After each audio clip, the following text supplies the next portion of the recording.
Então, pessoal, aqui nesse vídeo vai estar explicando a forma ativa, né, de como o medicamento entra de forma ativa dentro da célula com gasto de energia.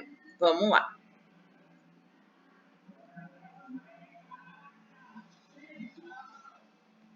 Especificamente sobre o transporte de íons e moléculas através dessa membrana. Bom, para o entendimento do transporte, vamos primeiramente colocar alguns elementos básicos. No esquema exibido, representamos a membrana celular. Ela separa o meio externo do meio interno da célula. Nos dois lados, temos uma diversidade de moléculas e íons. Porém, a concentração do meio externo é diferente do meio interno da célula. Veja como exemplo que a concentração de sódio, representada por essas bolinhas verdes, é muito maior fora da célula, já a concentração de potássio é maior dentro da célula. Isso se deve porque a célula ela necessita de quantidades exatas para sua manutenção. E para que essas quantidades se mantenham ideais, é necessário um controle da entrada e saída das substâncias.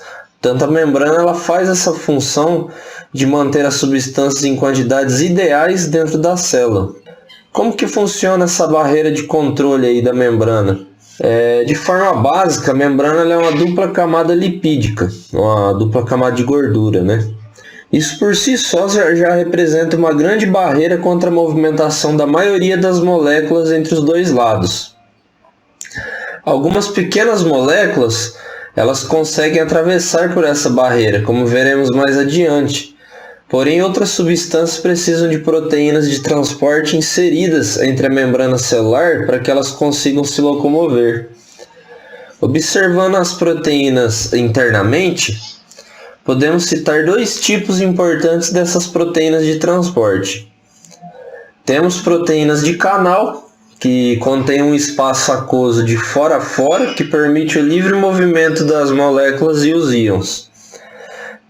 Temos também proteínas carreadoras. São proteínas que, ao contrário das proteínas de canal, elas não possuem livre passagem. Essas proteínas elas precisam mudar sua conformação para transportar a molécula de um lado a outro. E os dois tipos são altamente seletivos, ou seja, há um grande controle do que deve ou não passar por essas proteínas. Então, enfim, vamos aos tipos de transporte pela membrana. Vamos falar nesse vídeo de transporte passivo, que é mais conhecido como difusão, e os seus subtipos.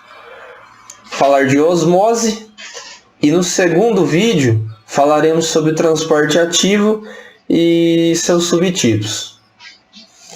Iniciando então falando da difusão. Todas as moléculas íon corporais, inclusive as moléculas de água, elas estão em constante movimento. Esse movimento ele é chamado pela física de calor. Portanto, quanto mais intensa a movimentação, maior a temperatura. Quando uma molécula se aproxima da outra, ela transfere parte da energia desse movimento e essa agitação térmica acaba resultando em uma tendência natural para que as moléculas se movimentem de um lado de grande concentração para um ponto de baixa concentração. Aqui na membrana celular, esse transporte ele é conhecido por difusão. Daí temos basicamente dois tipos de difusão, a simples e a facilitada. Na difusão simples, as moléculas atravessam a membrana plasmática pela própria camada lipídica ou por proteínas de canal. As substâncias que conseguem atravessar a bicamada lipídica são chamadas de lipossolúveis. Como exemplo, o oxigênio, o dióxido de carbono. Quantidades extremamente grandes de oxigênio podem ser transportadas dessa forma, como se a membrana nem existisse. Tamanha é a lipossolubilidade do oxigênio. Difusão facilitada. Na difusão facilitada, as substâncias também se movimentam naturalmente do local de maior concentração para o de menor concentração. Porém, agora o processo ocorre através de proteínas carreadoras. Nesse transporte facilitado, a molécula azul, podendo ser um aminoácido como exemplo, é fixada na proteína transportadora. Em seguida, dentro de uma fração de segundo, ocorre alteração conformacional na proteína carreadora, de modo que o canal passa a ficar aberto para o outro lado da membrana. Caso você se sinta confuso em diferenciar a difusão simples da facilitada quanto ao uso da proteína de transporte, lembre-se do seguinte: na difusão simples são apenas proteínas de canal, ou seja, a substância passa livremente por ela. Já na difusão facilitada, trabalhamos com proteínas carreadoras que mudam sua conformação para que a substância consiga atravessar. Beleza? Vamos falar agora de osmose. A água é a substância mais abundante que se difunde através da membrana celular, podendo se difundir tanto pelas proteínas de canal como pela própria bicamada lipídica.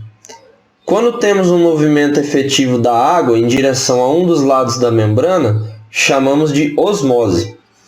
O que leva a água a ter esse movimento efetivo para um dos lados da membrana? Para responder isso, vocês precisam lembrar termos básicos. Relembrar o que é soluto, solvente e solução. O que é solvente? Para fins biológicos, a água é o solvente universal, que está representado na imagem e na cor azul. Todas as demais partículas que se dissolvem na água são solutos. Exemplo, glicose, sódio, potássio, aminoácidos. No esquema, o soluto está representado pelo cloreto de sódio, em cor verde.